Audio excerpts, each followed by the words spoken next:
नमस्कार दोस्तों, मैं हूं आपका दोस्त धर्मेंद्र जेटली। स्किल से दूर होगी मुश्किल में आपका स्वागत है।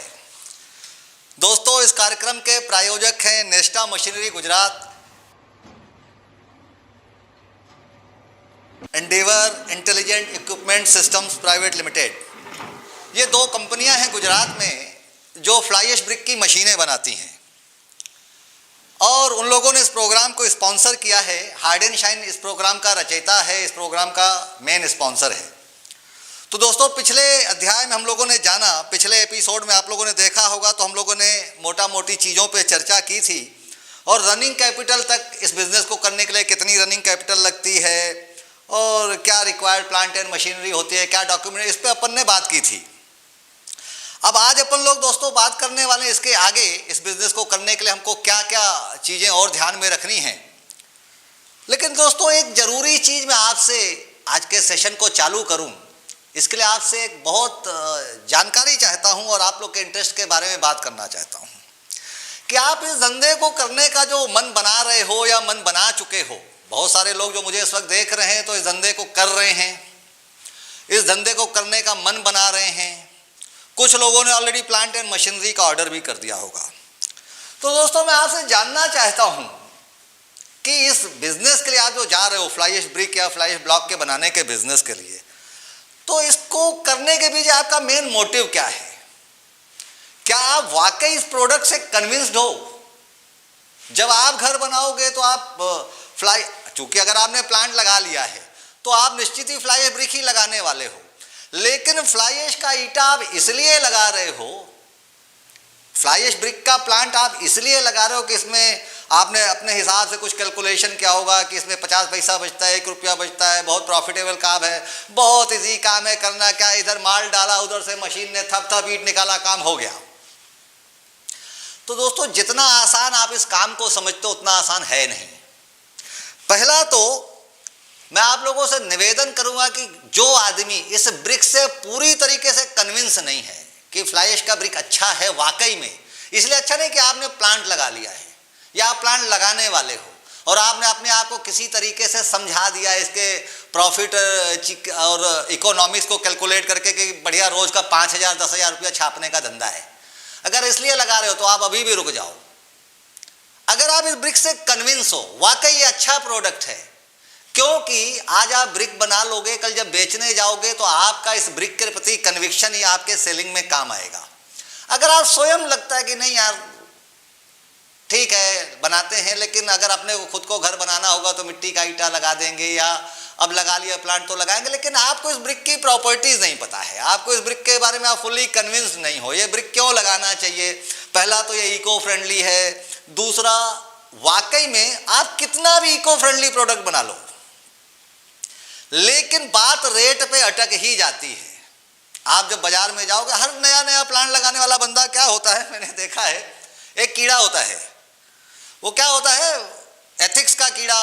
वो अरे सर हम 5,000 ईटा बनाएंगे रोज का, लेकिन क्वालिटी प्रोडक्ट बनाएंगे। जब शुरू शुरू में आदमी उसका एकदम जो मेंटल लेवल है बड़ा हाई होता है, बड़े चीज़ें वो कल्पना, हम तो ऐसा ईटा बनाएंगे शहर में, हम 2 पैसा कम कमाएंगे सर, लेकिन ईटा तो ऐसा बनाएंगे कि कोई कंप्लेंट ना आए। बेचारा करता भी है ऐसा नहीं कि जो बोल रहा था वो सिर्फ आपको इम्प्रेस करने के लिए बोल रहा था। शुरुआत तो वो इसी तरीके से करता है, और हम सीमेंट में भी चोरी चमारी न करेंगे, जो नियम है उसी हिसाब से बनाएंगे, प्रॉपर तराई करेंगे, प्रॉपर एडमिक्सचर डालेंगे, क्वालिटी बनाएंगे सर। नहीं बिकेगा तो 2 साल बाद बिकेगा जब लोग मेरी क्वालिटी पहचान, लेकिन 6 महीने में हवा निकल जाती है। हवा क्यों निकल जाती है कि आपने बनाई तो थी शानदार क्वालिटी, अब बगल वाले ने या 2-4-5 किलोमीटर दूर में जो प्लांट था वो आपसे पुराना है। अब आप गए क्वालिटी प्रोडक्ट, सर ये देखिए एकदम धार कोर एकदम बराबर है, कॉर्नर एजेस एकदम देखिए कितने शार्प हैं, वेट भी देखिए बिल्कुल परमिसेबल लोड के अंदर है, 2.5 किलो 3 किलो का मेरा ईटा है, 10% सीमेंट डालते हैं, तराई के बिना निकालते नहीं। कितने का? 5 रुपए का। अच्छा, आपका ईटा 5 रुपए का, आपका पड़ोसी 4 रुपए में देता है। अब एक जगह नहीं सर आप क्वालिटी देख लो, बोले सर क्वालिटी का अचार डालेंगे, दीवार जोड़ के प्लास्टर ही तो कर देना है। अब जब तक कि आप उसको समझा ना पाओ कि सर जो 4 रुपए में चीज मिलती है वो मैं भी बना के दे सकता हूं, आप बोलेंगे और आप कुछ बना के रखो भी। तो पहला तो दोस्तों आपको कन्विंस होना है अपने प्रोडक्ट से और क्वालिटी पे ही काम करना है। और मैं आपको बताऊं, घटिया क्वालिटी का ईंटा बनाना, जहां तक ईंटे की बात है, और अच्छी क्वालिटी के ईंटे बनाने में सिर्फ आपके कंपोजिशन का फर्क है, आपकी कॉस्ट पे बहुत इनसिग्निफिकेंट फर्क आता है। वो इतना फर्क नहीं होता कि मार्केट में आपको कंपटीशन से बाहर करे आपका। लेकिन अगर आप किसी के पास 5 रुपए का प्रोडक्ट लेके जाते हो तो प्रोडक्ट शक्ल सूरत से भी दिखना चाहिए कि 5 रुपए का है। आप प्रोडक्ट तो लेके जाते हो, आपने ठीक है 10% सीमेंट भी डाली हुई है, सारा कुछ किया है, तो दोस्तों भगवान भरोसे नहीं बिकता। और आप भगवान भरोसे बैठे भी मत रहे। अभी मैं जब आ रहा था आप लोग के साथ बात करने के लिए तो फेसबुक पे नवाजुद्दीन सिद्दीकी का एक बड़ा शानदार डायलॉग चल रहा था कि भगवान के भरोसे मत बैठे रहो, हो सकता है भगवान आपके भरोसे बैठा हो, वो भी इंतजार में बैठा हो, कोई आदमी आएगा, संघर्ष करेगा, आगे बढ़ेगा तो मैं इसकी मदद करूं। ना आप निकलोगे ना वो आपकी मदद करने के लिए आएगा। तो दोस्तों आज हम लोग जो बात करने वाले हैं कि आप कन्विंस पहले तो अपने प्रोडक्ट से हो जाओ। आपने जो अपना मोरल जिस खोलते वक्त जैसा हाई था वैसा, अब लेकिन ये सब चीजें कैसे आएंगी, आपका कॉन्फिडेंस इस ब्रिक की इंडस्ट्री के प्रति कैसे आएगा, जब आपको नॉलेज होगा। अभी आप क्या जानते हो, आपने नेट पे सर्च किया, इतने ईंटे की मशीन इतने रुपए की आती है, फिर जिससे आप मशीन बोलते हो वो बोल देगा आप इसमें 60% फ्लाई ऐश डाल देना, 40% स्टोन डस्ट डाल देना, 8% सीमेंट डालना, वो आके आपको बना के दिखा भी देता है। लेकिन ये प्रोडक्ट जो है इसके लिए इंडियन स्टैंडर्ड्स क्या बोलते हैं, ब्रिक की स्ट्रेंथ कितनी होनी चाहिए। तो देखिए पहला तो आप समझ लो कि ब्रिक के आईएस स्टैंडर्ड में ब्रिक के लिए 2 size bureau of Indian standard recommend करता है। वन इज 230, 110, 75, उसकी लंबाई 230 mm। कभी भी बात करिएगा तो mm में करेगा, एक्यूरेसी ज्यादा रहती है, एक्यूरेसी लेवल हाई होता है। तो 230 mm यानी 230 mm वो लंबी होगी, इसको नॉर्मली 9 इंच बोलते हैं। 110 इंच चौड़ी होगी, 110 mm, और 75 mm उसकी हाइट होगी। और फ्लाई ऐश ब्रिक की परिभाषा वो बोलता है ब्यूरो ऑफ इंडियन स्टैंडर्ड कि वह ब्रिक जिसमें अपने वजन का 50% फ्लाई ऐश हो या 60% हो। वो आप साइट पे जाके देख लीजिएगा, मेरी बातों को पकड़िएगा मत, नहीं तो कुछ लोग कमेंट करते हैं आप गलत जानकारी दे रहे हो, वो BIS 60% बोलता है, BIS 40% बोलता है। मैं उसमें नहीं जाना चाहता, जो BIS बोलता है आप उसको फॉलो कर लेना, हर बार शब्दों को पकड़ के कमेंट मत करिएगा। तो BIS बोलता है 230, 110, 75 mm, एक इसको बोलते हैं स्टैंडर्ड ब्रिक। जब 23 सेंटीमीटर की दीवार बनानी होती है, 9 इंच की दीवार बनानी होती है, तो इस ब्रिक को इस्तेमाल करते हैं। दूसरा होता है 190 mm लंबाई, 90 mm हाइट एंड 90 mm चौड़ाई। ये मॉड्यूलर साइज का बोला जाता है, इसको देशी भाषा में लोग सरकारी गुटका भी बोलते हैं। तो 2 साइजेस रिकमेंडेड हैं। दूसरा, फ्लाई ऐश ब्रिक की बल्क डेंसिटी कितनी होनी चाहिए। दोस्तों बल्क डेंसिटी क्या है, इसको आप पहले समझने की कोशिश करिए। आपको मैं पहले डेंसिटी समझाता हूं। आप 1 लीटर पानी ले लो, उसको लीटर में मेजर करेंगे तो 1 लीटर आएगा, और किसी वेइंग स्केल में उस पानी को किलो में तोलेंगे तो 1 किलो आएगा। This is density of water. ये बल्क डेंसिटी नहीं है, बल्क किसी मटेरियल में आती है, तो ये डेंसिटी ऑफ वाटर हो गई। अब मैं आपको इसी तरीके से उसी लीटर में जिसमें आपने पानी भरा था और वजन किया था, तो उसका वजन आया था 1 किलो। अगर लेकिन उसी में आप शहद भर दो तो हो सकता है 1500 ग्राम हो जाएगी। उसी में आप रेत भर दो, हो सकता है वो 2 किलो हो जाएगी। उसी में आप कंक्रीट भर दो, हो सकता है वो 2.5 किलो हो जाएगी। तो ये जो इस तरीके का सॉलिड मटेरियल आपने उसमें भरा तो वो उसकी बल्क डेंसिटी हो गई। तो जब आप ब्रिक का धंधा करोगे तो स्टैंडर्ड्स उसके बोलते हैं कि ब्रिक की बल्क डेंसिटी 1 क्यूबिक मीटर में 1400 to 1700 होनी चाहिए। अब 1 क्यूबिक मीटर में जो ब्रिक आता है वो होता है स्टैंडर्ड साइज का, आप निकालोगे तो 527 आएगा। कैसे निकालेंगे, उसके लिए फिर मैं एक दिन व्हाइट बोर्ड रख के आपको समझाऊंगा अगले एपिसोड में कि बल्क डेंसिटी कैसे निकालेंगे, क्योंकि बल्क डेंसिटी आपको बहुत यूज आने वाले। क्यों इसलिए यूज आने वाली है कि आपने चलिए फ्लाई ऐश जब मंगाते हो तो आपसे उसमें भाड़ा ही लगता है, वो बोलते हैं 500 रुपये टन आई। तो आप सीधे सीधे निकालते हो कि तो वजन में ही आई है फ्लाई ऐश, तो 500 रुपये टन है, तो 500 रुपये टन का मतलब है कि हमारा भाड़ा ही लगा, मटेरियल का कुछ पैसा नहीं, तो 50 पैसे किलो, 500 रुपये खर्च किए और 1000 केजी मटेरियल मिला तो 50 पैसे किलो। लेकिन अब आप सैंड लेने जाओगे या स्टोन डस्ट खरीदोगे तो बोलेगा CFT 2000 रुपये CFT या 20 रुपये CFT। अगर कोई चीज 20 रुपये, अब 20 रुपये CFT, what does it mean? एक बर्तन ले लिया जो 1 फुट ऐसा है, 1 फुट लंबा है, 1 फुट चौड़ा है, 1 फुट ऊंचा है, 1 क्यूबिक फीट, 1 क्यूबिक फीट ले रहे हैं, तो 1 foot by 1 foot by 1 foot में जितनी रेत आती है उसका आपको 20 रुपया लग रहा है। नॉर्मली आपने देखा होगा ट्रैक्टर ट्रॉली होती है, वो 100 CFT की होती है, उसकी लंबाई चौड़ाई और ऊंचाई को आप कैलकुलेट कर देंगे और इंचेस में कैलकुलेट करके फीट में निकालेंगे तो 100 CFT मतलब 100 क्यूबिक फीट उसमें माल है। अब 1 क्यूबिक फीट माल कितना होता है? अब आप बोलोगे वो 500 रुपये टन फ्लाई ऐश आ रही थी, वो तो वहां तक तो समझ में आता था। अब ये भाई बोलता है कि वो 100 CFT जो मटेरियल है वो हम आपको 3000 रुपये में देंगे। अब 3000 रुपये में 100 CFT देंगे तो ये तो समझ में आता है कि 30 रुपये में 1 CFT मिल जाएगा, लेकिन कितने किलो मिलेगा? तो दोस्तों जोन वाइज हर एग्रीगेट की, सैंड की, स्टोन डस्ट की, स्टोन चिप्स की एक बल्क डेंसिटी होती है। मोटा मोटी अगर आप गूगल करोगे तो जो सैंड की या एग्रीगेट्स की, स्टोन चिप्स की जो बल्क डेंसिटी होती है, यानी रेत है, स्टोन डस्ट है और स्टोन चिप्स हैं, इनकी जो बल्क डेंसिटी होती है 1 CFT में ये 3800 to 42 kg आते हैं।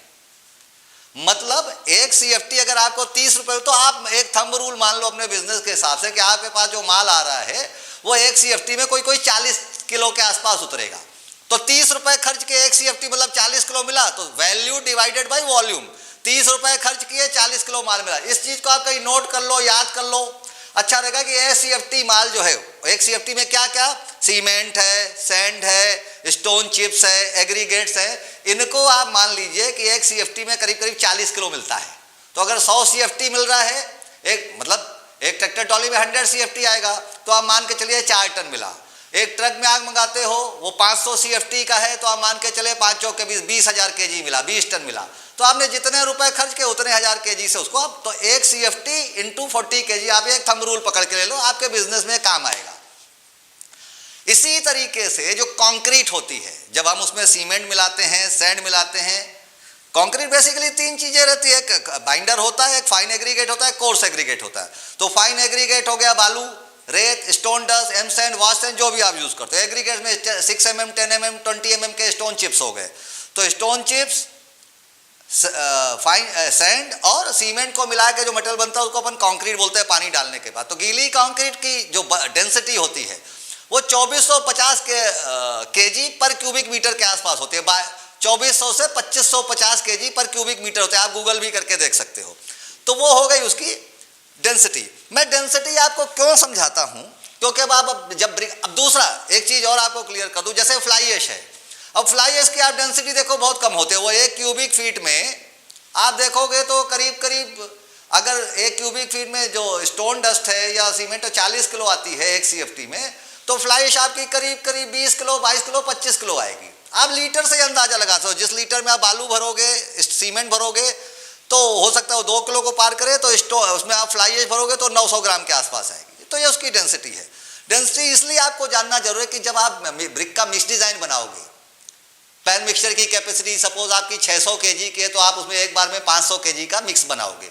तो 500, ये जितने भी मिक्स बनते हैं कंक्रीट के जो स्टैंडर्ड्स हैं, आप एक चीज को ध्यान से सुनिएगा कि कंक्रीट के जितने भी स्टैंडर्ड्स हैं उनका जो मिक्स रेशियो होता है वो वॉल्यूम में नहीं होता है कि एक घमेला ये डाल दिया या एक तगाड़ी ये डाल दिया या एक बुट्टी ये डाल दिया, 2 बुट्टी ये डाल दिया, 5 बुट्टी, 1 2 3 का नहीं, ये वॉल्यूम में नहीं चलता है। ये पूरे के पूरे कंक्रीट के स्टैंडर्ड्स जो होते हैं ये केजी में चलते हैं। पहला तो इस चीज को आप ध्यान रखिएगा। तो जब आप ईंटे का मिक्स डिजाइन तैयार करोगे तो किस स्ट्रेंथ का आपको ईंटा बनाना है। नॉर्मली गवर्नमेंट में जो परमिसेबल है फ्लाई ऐश ब्रिक की स्ट्रेंथ वो 7 MPa से 10 MPa है। बहुत लोगों के लिए 7 MPa 10 MPa सिर्फ सुना सा एक शब्द होगा। कैसे, अब ऐसा तो नहीं कि आप कोई अंदाज से ब्रिक बनाओगे, मैंने बोला था भगवान भरोसे नहीं बनाओगे। तो अंदाज से ब्रिक नहीं बनेगा। आपको अगर 7 MPa का ब्रिक बनाना है तो पहले दिन आपको पता होना चाहिए कि 7 MPa का ब्रिक पहले तो 7 MPa क्या होता है और 7 MPa का ब्रिक बनाने के लिए उसमें कितनी फ्लाई ऐश होनी चाहिए, उसमें कितना स्टोन डस्ट होना चाहिए, उसमें कितनी सीमेंट होनी चाहिए। 10 MPa का ब्रिक बनाना है तो 10 MPa मतलब क्या होता है, उसकी स्ट्रेंथ कितनी है, ये इस स्ट्रेंथ को अचीव करने के लिए उसमें क्या क्या कितना होना चाहिए, ये आपको पहले से पता। ऐसा नहीं अब आपने 1 लाख ईंट बना दी पहले दिन से आखिरी दिन तक और वो ब्रिक आप नए नए जोश में थे और आपने ब्रिक तो बना दी 1 लाख, अब आपको कुछ पता नहीं था, आपने अंदाज से बनाया। उस ब्रिक की स्ट्रेंथ कितनी आई, 5 MPa आई, 4 MPa आई, तो फिर आपके पास कुछ रहता नहीं है कि अब आप उसको कैसे करोगे। 5 MPa का ईटा बन गया, 4 MPa का ईटा बन गया, उसको अब आपको आगे क्या करना है। अगर आपने गलती कर दी है तो मैं आपको अगले एपिसोड्स में बताऊंगा कि गलती को भी सुधारा जा सकता है, लेकिन उसकी कुछ कॉस्ट होती है। अब लेकिन ये गलती ना हो, जो लोग गलती कर चुके वो इससे सीखें, अगर अभी तक उन्होंने नहीं सीखा है, कि ईंटों के लिए गवर्नमेंट कभी भी आपको पूछेगी कि हमको 7 MPa का ईटा चाहिए या 10 MPa का चाहिए। अब 10 MPa का ईटा बनाने के लिए क्या किया जाता है, 7 MPa का ईटा बनाने के लिए क्या किया जाता है। तो पहला तो देखिए दोस्तों, जब ईंटे की जो मांगते हैं बल्क डेंसिटी जो 1400 से 1700 क्यूबिक मीटर है, तो एक ईटा करीब करीब उस हिसाब से 2 किलो 800 ग्राम से लेकर 3 किलो 200 ग्राम का होना चाहिए, 943 का जो 230 110 75 का होता है। तो 2 किलो 800 ग्राम से लेकर 3 किलो 200 ग्राम का अगर आपको ईटा बनाना है तो मोटा मोटी आप स्टैंडर्ड जो फॉलो करो उसमें 50%, आप सपोज 500 केजी का एक बैच बना रहे हो, आपका जो पैन मिक्सचर उसकी कैपेसिटी 600 केजी की है, तो आप उसमें 500 केजी का ही मिक्स बनाएं, क्योंकि फिर माल इधर उधर गिरेगा। वो उसकी ऑप्टिमम कैपेसिटी आप 80% कैपेसिटी पे चलाओ। तो 500 केजी का आप जो बैच बना रहे हो तो उसमें आप 50% फ्लाई ऐश डाल दो, 10% आप उसमें आपको जब 10 MPa का बनाना है, 10 MPa का, अगर 10 MPa का मतलब होता है कि अगर एक कंक्रीट जिसका मिक्स डिजाइन हमने M10 रखा है, M10 का मतलब M is always stand for the mix design. Mix design start होते हैं M5, M7.5, M10, M15, M20, M25, M30, M35, M40, फिर इसके बाद में मिक्स डिजाइन होते हैं। इवनली M25 के बाद में भी डिजाइन मिक्स होते हैं, वो एक बड़ा चैप्टर है, उसमें उसके बारे में अपन आगे बात करेंगे। तो अब M10 का मतलब क्या है, एक ऐसा कंक्रीट का प्रोडक्ट, एक ऐसा सीमेंट का प्रोडक्ट जिसको आज आपने बनाया है, उसमें जिस मिक्स डिजाइन को फॉलो कर, M10 को नॉर्मली 1:3:6 का एक रेशियो होता है, 1 part cement, 3 part fine content और 6 पार्ट एग्रीगेट्स। लेकिन यहाँ पे हम सिर्फ फ्लाई ऐश, सीमेंट और स्टोन डस्ट ही मिलाते हैं। करीब करीब आप मान के चले 1:9 का रेशियो, 1 पार्ट सीमेंट है, 3 पार्ट और 6 पार्ट दूसरे फिलर मटेरियल, तो 9 पार्ट आप डाल दो फ्लाई ऐश और स्टोन डस्ट को मिला के, और 1 पार्ट सीमेंट, 1 3 6 का 9:1 का मसाला, अगर इसको आप थंब रूल में समझो, लेकिन वजन वाइज 50 किलो और 450 किलो, 450 किलो फ्लाई ऐश और स्टोन डस्ट का मिक्सचर और 50 किलो सीमेंट अगर आप डालते हो तो इसको मोटा मोटी बोलेंगे M10 का मिक्स डिजाइन। ये जो M10 है, 28 दिन में आप प्रॉपर जब क्यूरिंग करते हो तो उसके बाद में इसकी जो स्ट्रेंथ आएगी 10 MPa, 10 mega pascals. 10 mega pascal का मतलब ही है उस ईटे की जो स्ट्रेंथ है 230 110, जब उसको CTM मशीन में क्यूब टेस्ट के लिए, अब उसका क्यूब वो ईटे को ही तरह, इसलिए उन्हें MPa में स्ट्रेंथ मांगी, उस प्रोडक्ट की स्ट्रेंथ मांगी है। तो उस ईटे को जब क्रश किया जाएगा तो वो 100 kg पर सेंटीमीटर स्क्वायर का लोड लेगा, 100 kg पर सेंटीमीटर स्क्वायर का लोड लेगा वो ईटा। तो ये उसकी स्ट्रेंथ कंप्रेसिव स्ट्रेंथ कहलाएगी। तो जब आप 1:3:6 का रेशियो या 1:9, अब 1:9 में अब क्या है, सपोज आपको ब्रिक है, फ्लाई ऐश का ब्रिक है, वो लाइट वेट भी होना चाहिए, बहुत ज़्यादा ओवर वेटेड नहीं होना चाहिए। तो क्या होगा उसमें, आप मोटा मोटी मेरा जो सजेशन मानना चाहें तो उसमें आप 50% फ्लाई ऐश मिलाइए, 10% सीमेंट मिलाइए और 40% आप स्टोन डस्ट डालिए।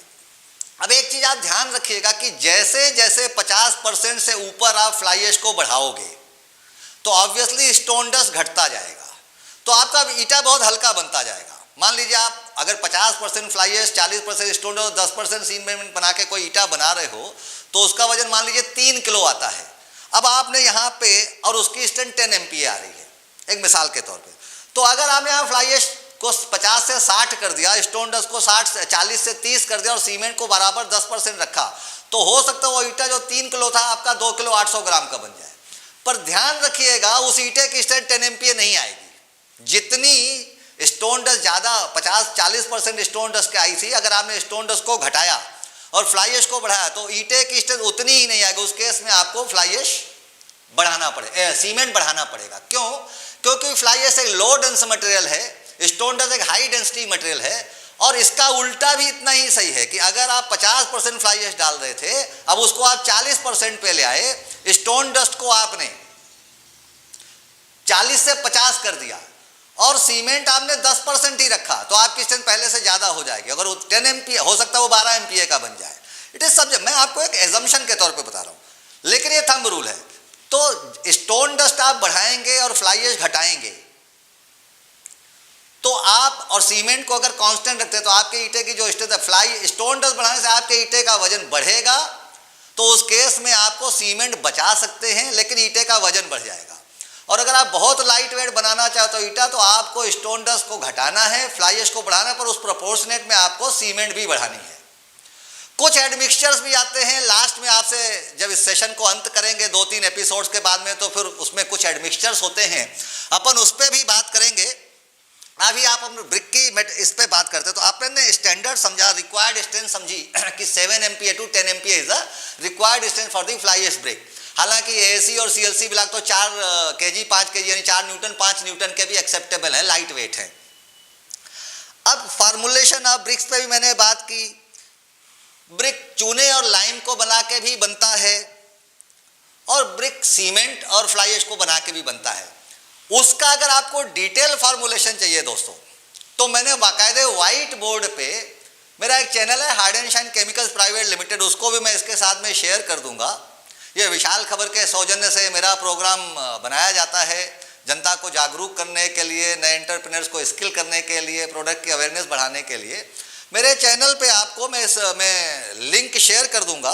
उस लिंक में आप लाइम और जिप्सम से ब्रिक कैसे बनाई जाती है, उसका क्या रेशियो होता है, फ्लाई ऐश, सीमेंट और स्टोन डस्ट को मिला के जब ब्रिक बनाई जाती है तो उसका क्या रेशियो होता है, उसकी एक बहुत ही अच्छी कॉस्ट कैलकुलेशन है पिन टू पिन। उसमें एक एक पैसे का खर्चा दिया हुआ कि अगर आप इतना इतना ये डालते हो तो उसका क्या खर्चा आएगा। तो उन्हीं वैल्यूज़ को पकड़ के आप अपने शहर में आपको फ्लाई ऐश क्या रेट रहता है, अगर मान लीजिए मेरे पास मुझे 1 रुपये किलो पड़ रही थी तो आपको क्या, उसमें डिटेल में कॉस्ट कैलकुलेशन दिया हुआ है। उसको आप 1 बार 2 बार 3 बार 4 बार 5 बार जब तक आप वो कैलकुलेशन बगैर वीडियो को देखे करना ना सीख जाए। मैं आपको बताता हूँ, ताला इतना बड़ा होता है पर चाबी इतनी बड़ी होती है। इस धंधे की चाबी है वो, जिन लोगों को वो कॉस्ट कैलकुलेशन अच्छे से करनी आ गई, उनके लिए फिर मार्केट का कंपटीशन खत्म हो गया। क्यों खत्म हो गया? इसलिए दोस्तों मैं आपसे गुजारिश करता हूं, अगर वाकई आप फ्लाई ऐश ब्रिक के धंधे में सफलता चाहते हो, आप मेरे उस फ्लाई ऐश ब्रिक के कॉस्ट कैलकुलेशन के वीडियो को जरूर देखना। उसको देख के, उसको करीब 3 लाख लोगों ने, 2.5 लाख पौने 3 लाख लोगों ने उसको ऑलरेडी देखा है। 1 साल पहले मैंने वो वीडियो चैनल पे डाला था। मुझे रोज फोन आते हैं कि सर आपने बहुत अच्छा वीडियो डाला है, कुछ कमेंट्स में इसमें आपने इंटरेस्ट कॉस्ट नहीं पकड़ी। आप उस वीडियो के कमेंट्स को पढ़ेगा, क्या होता है जब आप 5 रुपए का क्वालिटी प्रोडक्ट लेके जाते हो, कोई दूसरा आदमी 4 रुपए का आपसे इन्फीरियर प्रोडक्ट लेके आता है, आप उसको एक्सप्लेन कर सकते हो, सर देखिए ये ईटा वजनी है, मेरा ईटा हल्का है, इसकी कंप्रेसिव स्ट्रेंथ इतनी है, इसकी इतनी। कैसे दूसरा 4, जब आपको 4 में ईटा बनाना होगा तो आप कस्टमर को बता सकते हो, देखो सर मैं 50 पैसे ही कमाता हूं आपसे, ये ईटे का धंधा कोई ऐसा नहीं है कि आपने 5 लगाया और 10 बनाया। फैक्ट है, आप कोई झूठ नहीं बोल रहे हो। आपने जो किया है, आप भी कितना चाहते हो, 50 पैसा 1 रुपये तो प्रॉफिट चाहते हो। किसी का बड़ा ऑर्डर है तो आप 50 पैसे में क्या 25 पैसे में भी गुंजाइश करो। कोई 1 करोड़ ईटा लेने वाला है तो आप वहां पे 25 पैसे में भी डील क्रैक कर लेते हो। कहीं मिड रेंज का ऑर्डर आप 50 पैसा प्रॉफिट रखते हो। ये बहुत अच्छा प्रॉफिट होता तो आप 75 पैसे 1 रुपये में करते हो। कोई आप ऐसा इंजीनियर प्रॉफिट है 5 रुपए के प्रोडक्ट में करोड़ों रुपए की मशीन लगा के, करोड़ों रुपए का इन्वेस्टमेंट करके अगर आप 20% का प्रॉफिट रखते हो तो आप कोई ऐसा नहीं कि आप बहुत बड़ा प्रॉफिट ले रहे हो। तो जो आप ले रहे हो, आप कस्टमर को समझा दो, सर देखिए आपको, आपका कितना बजट है, आप 4 रुपए में ईटा बनाना चाहते हो, सर मेरे पास मशीन है, मेरे पास लेबर है, आप अपना बजट बता दो, ये मेरा 5 रुपए का ईटा सर आपको सूट नहीं करता है, आपके बजट में नहीं आता है, तो आप मैं 4 रुपए का भी ईटा बना के दे सकता हूँ, और 4 रुपए में ये जो आप खरीद रहे हो इससे अच्छा ईटा बना के दे सकता हूँ। आप चीज को एक्सप्लेन करिए कस्टमर को। तो जब तक, और दूसरा उस कैलकुलेशन को करके आपको एक चीज क्लियर हो जाएगी कि जब कोई 3 रुपए में ईटा बनाता होगा तो क्या क्या करता होगा, जब वो 4 रुपए का माल बेच रहा है बाजार में, 50 पैसा भी प्रॉफिट, तो उसको 3.5 में अगर वो पड़ रहा हो तो 3.5 में क्या बेस्ट से बेस्ट किया जा सकता है, 4 रुपए में क्या बेस्ट से बेस्ट किया जा सकता है, 5 रुपए में क्या बेस्ट से बेस्ट किया जा सकता है। और कस्टमर बहुत प्रीमियम है, बहुत अच्छा है, वो बोलता है कोई दिक्कत नहीं रेट की, आप तो क्वालिटी का ईटा बना दो। आप उसको 10 की जगह 15% सीमेंट का और लाइट वेट ईटा भी दिखा सकते हो कि सर ये मेरा ईटा है, अगर आप अफोर्ड कर सको तो। इस दुनिया में लोग नोकिया भी चलाते हैं, सैमसंग भी चलाते हैं, एप्पल का भी फोन रखता हूं मैं, ये देखिए दिखा नहीं रहा हूं, लेकिन हर चीज के कंसेप्ट के, हर चीज के शौकीन है। आप कौन होते हो तय करने वाले कि आदमी, आप एक आदमी के कंपटीशन से थक के आ जाए, तो बायर तो हमेशा बोलेगा ना। आप बायर को बोल दो मैं फ्री में देता हूं, बोलता मैं 2 दे, मेरे को तो आया था एक आदमी, वो फ्री में भी 2 देता था। जब तक आप कॉन्फिडेंट नहीं हो, कस्टमर तो कई बार बोल देगा, आप 5 में बोल रहे हो, दूसरा शायद 5.5 में भी बोल गया होगा इस क्वालिटी का ईटा, तो बोलेगा सर मुझे ही दिला दो 50,000। आपको मालूम है नहीं दे पाएगा। सर चलिए मेरे प्लांट में CTM मशीन है, मेरे पास वाटर एब्जॉर्प्शन करके दिखा देता हूँ, इसका वेट करके दिखा दे। वो कब आएगा, जब उस कॉस्ट कैलकुलेशन को, उस एक वीडियो को देखने के बाद में हो सकता है फिर आप मेरे बाकी के एपिसोड देखो ही नहीं, आप मास्टर हो जाओगे उसको देख के।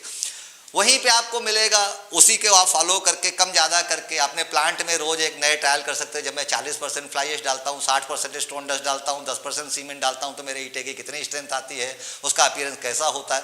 उसी रेशियो को, जो मैंने रेशियोज वीडियो में दिखाया, उसी में किसी को 30 कर दिया, किसी को 20 कर दिया, सीमेंट की एक बैच बना लिया शाम को प्लांट शट डाउन होने के बाद, तो आपको पता चलता जाएगा कि कौन सा ईटा मार्केट में सेल आउट हो सकता है, कंपटीशन में किस कस्टमर को कौन सा माल प्लेस किया जा सकता है। आप 5-5 हज़ार, 500, 1000 ईटे उस क्वालिटी के बना के रख लो, आपका ट्रायल भी हो गया और आप सक्सेसफुल भी हो गए। तो उसको आपको देखना है। दूसरा, उसी चैनल में मैं आपको लिंक दूंगा, फ्लाई एश ब्रिक की मार्केटिंग कैसे की जाती है। मार्केटिंग का मतलब, पहला तो आपको उसमें ट्रुथ बोलना है, कुछ भी झूठ नहीं बोलना है। आपने अगर प्रोडक्ट अच्छा बनाया है, उस प्रोडक्ट को ईमानदारी पूर्वक कस्टमर को कैसे बनता है, कितना खर्चा आता है, मैं आपसे कितना कमा रहा हूं, आप बिल्कुल बता सकते हो मार्केटिंग वाले वीडियो में कि ये ईटा आपका कंपटीशन या तो आएगा, नॉर्मली फ्लाई एश का कंपटीशन आता है मिट्टी के ईटे वाले से, लाल मिट्टी ईटे के वाले से, तो उससे आप कंपेयर करो कि 1 क्यूबिक मीटर, पहले तो आप सीखो। अगले वीडियो में आपको व्हाइट बोर्ड रख के सिखाऊंगा कि 1 क्यूबिक मीटर्स में अगर आप ब्रिक्स को कैलकुलेट कर रहे हो तो 527 फिगर कैसे आती है, या स्टैंडर्ड साइज का आप कैलकुलेट करते हो तो उसकी साइज कैसे आती है। या मेरा जो मार्केटिंग वाला वीडियो, उसको भी आप देखोगे तो उसमें पूरे फैक्ट्स हैं कि मिट्टी का ईटा 1 क्यूबिक मीटर में कितना आता है, फ्लाई एश का कितना आता है, क्या क्या फायदे हैं, कितना वजन होता है, कैसे कीमत घटती है, कैसे बढ़ते। उस वीडियो को आप 2-4 बार देखो, उस वीडियो को भी कोई 2 लाख 2.5 लाख लोगों ने देखा होगा, लोगों ने अप्रिशिएट ही किया है, आप लोगों के लिए बनाया है। तो नॉलेज को जब तक आप नहीं बढ़ाएंगे, जब तक आप कंक्रीट के ग्रेड्स क्या होते हैं, कंक्रीट के स्टैंडर्ड्स क्या हैं, ब्रिक के लिए नॉर्म्स क्या हैं, क्योंकि आप जाओ कस्टमर के पास तो एक मिट्टी के ईंटे वाले और आपके बीच में, मिट्टी के ईंटे वाले से मुझे कोई शिकायत नहीं है, देश का निर्माण किया, सदियों सदियों से किया है। मैं तो चाहता कि वो, क्योंकि बहुत सारी जगहों पे जो लोग मिट्टी का ईटा बना रहे थे वो भी फ्लाई एश के ब्रिक में कन्वर्ट हो रहे हैं, क्योंकि उनको भी मालूम है गवर्नमेंट की पॉलिसी है, अच्छा कर रहे हैं। उन भाइयों को भी मेरी कोई मदद चाहिए, मुझे कमेंट में आप क्वेश्चन लिख दो, मेरे से जो हेल्प बन पड़ेगी मैं करूंगा, आप लोगों के साथ नॉलेज शेयर करूंगा। तो मिट्टी के ईटे की तुलना में ये ईटा, उसका पूरा कंपैरिजन दिया हुआ है मैंने, बाकायदे ईटे रखे, तो marketing of fly ash brick उसका भी लिंक दे दूंगा, cost calculation of fly ash brick उसका भी लिंक दे दूंगा। तो उस वीडियोस को देख के आप कैलकुलेशन करना सीख जाओगे। तो दोस्तों, मैंने आपसे जैसा पहले भी कहा, इस प्रोग्राम को endeavour intelligent equipments private limited ने और नेस्टा मशीनरी गुजरात ने इस वीडियो को स्पॉन्सर किया है। हार्ड एंड शाइन केमिकल इस प्रोग्राम को रन कर रहा है। और देखिए, हार्ड स्किल और सॉफ्ट स्किल आपको धंधे में दोनों चाहिए। इसलिए चाहिए तो हार्ड स्किल ईटा कैसे बनता है, जब मशीन बन जाती है तो कैसे बिगड़ती है, क्योंकि ये देखिए बहुत ही पैशन का काम है। इस आदमी को वही आदमी कर सकता है जो बिल्कुल धूल मिट्टी में खेलने का आदी हो, पेचकस पाना लेके कभी भी मशीन में हाथ में काला पीला लगाने को राजी रहे। अगर आप सोचते हो बहुत सोफिस्टिकेटेड बिजनेस है और एसी चैम्बर में बैठ के इस बिजनेस को करेंगे, तो आप आज ही इस विचार को त्याग दो। इस प्लांट को चलाना है ना सक्सेसफुली, तो आपको शुरू में तो साल 6 महीने मजदूर बन के ही काम करना पड़ेगा। वरना अगर आप इसमें अपने इन्वेस्टमेंट या अपने पप्पा का इन्वेस्टमेंट लगाने को जा रहे हो, तो इसको काम को करने को 100 बार सोचेंगे। बहुत स्ट्रगलिंग काम है, बहुत बहुत बहुत ज़्यादा स्ट्रगलिंग काम है, क्योंकि मशीनें हैं, हाइड्रोलिक न्यूमेटिक सारे सिस्टम पे काम कर रही है। चलते चलते मशीन चलेगी, बिगड़ेगी, फिर आप कई बार उसमें आदमी पैनिक हो जाता है। तो जो पैनिक ना हो, प्रॉब्लम आया है तो उसका सल्यूशन भी होगा। एक बहुत अच्छे मित्र थे, मुझसे कहा करते थे कि जेटली साहब, जब मुझे कभी बहुत बड़ी समस्या आती है ना, तो मैं एक ही काम करता हूं, मैं आईने के सामने जाकर खड़ा हो जाता हूं और पूछता हूं प्रॉब्लम बड़ी है कि मैं बड़ा हूं। और अगर प्रॉब्लम बड़ी है और मैं कुछ ही नहीं कर सकता तो फिर छोड़ देता हूं, फिर कोई और होगा जो इस प्रॉब्लम को हल करेगा। लेकिन इस प्रॉब्लम से अगर मैं बड़ा हूं तो इसको सॉल्व करूंगा। तो आज की चर्चा को यहीं पे विराम देते हैं। मैं वीडियो में डिस्क्रिप्शन में लिंक शेयर करूंगा आप लोगों के साथ में कि कैसे लाइम जिप्सम के साथ ब्रिक बनती है, कैसे सीमेंट स्टोन डस्ट के साथ बनती है, फ्लाई ऐश ब्रिक की मार्केटिंग कैसे की जा सकती है। उनके बाद में अगर आपके कुछ प्रश्न रह जाएंगे तो ज़रूर मेरे से पूछिएगा। अगली बार जब अपन आएंगे तो कंक्रीट के स्टैंडर्ड से चालू करेंगे, क्योंकि हम लोग का नया सेशन जो आने वाला है वो पेवर ब्लॉक इंडस्ट्री के लिए आएगा कि पेवर ब्लॉक बनाने के लिए हमको किन, जैसे अभी हमने फ्लाई ऐश ब्रिक के बारे में डिटेल में चर्चा की, इसी तरीके से हम पेविंग ब्लॉक्स के बारे में चर्चा करेंगे। आजकल बहुत स्कोप है, कम पूंजी में भी चालू हो जाता है। और दोस्तों, आपको जानकर खुशी होगी कि जब मैं लोगों से बात करता हूं, मेरे वीडियो देख के लोग कहते हैं कोई किसी के पास 2 लाख पूंजी है, किसी के पास 5 लाख पूंजी है, कोई 50,000 में बिजनेस स्टार्ट करना चाहता है। अब पेवर ब्लॉक का धंधा अगर नॉर्मली आप चालू करो, कम से कम भी पूंजी चाहिए, छोटी से छोटी भी पूंजी चाहिए आपको, तो 2-2.5 लाख रुपए 3 लाख रुपए लग जाता है। सिर्फ मशीन की बात करें तो पेवर ब्लॉक को चालू करने के लिए कोई 1.5 लाख से 2 लाख रुपए की मशीनें आती है। हमने एक छोटा देसी जुगाड़ ढूंढा है कि जो मशीन का 1.5 लाख का कम से कम खर्चा होता है पेवर ब्लॉक स्टार्ट करने के लिए, उसको एक 5,000 की मशीन से रिप्लेस किया जा सकता है। और आप घर में भी 1,500 पीस पेवर ब्लॉक उससे बना सकते हो। उस सेशन में हम आपको उस टेक्नोलॉजी के बारे में बताएंगे, क्योंकि हम चाहते हैं अगर किसी के पास 2 लाख नहीं है तो 10-20 हज़ार है तो थोड़ा थोड़ा करके वो भी काम चालू करे। हर आदमी के हाथ में रोजगार हो, हर आदमी के हाथ में पैसा हो, क्योंकि स्किल से दूर होगी मुश्किल। हम लोग का जो सपना है आत्मनिर्भर भारत का, वो आप सबके मदद से ही पूरा होगा। वीडियो को शेयर करिए। आप लोग कमेंट भी नहीं करते हो, लाइक करते हैं तो मुझे कुछ पैसे नहीं देता यूट्यूब जो है, आपके लाइक करने से मुझे हौसला मिलता है कि मैं जो कर रहा हूं वो शायद आप उसको लाइक कर रहे हो। और कभी कोई कमेंट लिख देता है तो सोने पे सुहागा, और आप फॉरवर्ड कर देते हो तो निश्चित तौर पे एक इको फ्रेंडली काम कर रहे हो।